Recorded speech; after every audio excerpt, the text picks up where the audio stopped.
David Bernard is chief meteorologist for our Miami station CBS 4, and he is watching Sandy. So, David, talk about the size and the strength of this storm.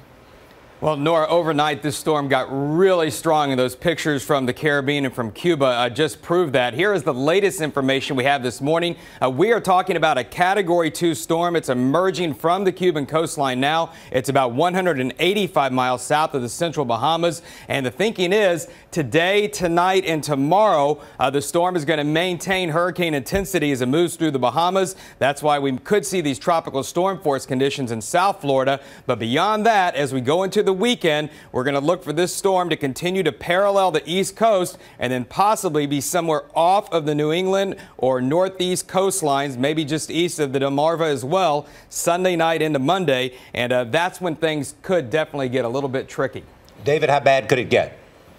Well, Charlie, we are talking about a confluence of events here. We have a powerful hurricane, as we've mentioned, a Category 2 storm in the Bahamas. That is a lot of warm air, a lot of heat, a lot of energy. And, of course, we're deep into fall now, and we have an unusual strong jet stream dip with winter-like cold air. And you put those two things together, that's the possibility that's on the weather maps right now. And that could lead to a powerhouse low pressure forming Sunday and Monday. So you would have storm force winds, coastal flooding, very heavy inland snows could be possible through parts of the Appalachians into western Pennsylvania. And of course, with that heavy snow and the strong winds at the coast, we could be looking at significant power outages as well. So it's kind of the worst of everything coming together, winter and what the tropical season has to offer. I do have to say there is still the possibility this low stays out to sea. But right now we're thinking there's a pretty good chance there could be some impacts. And worst case scenario?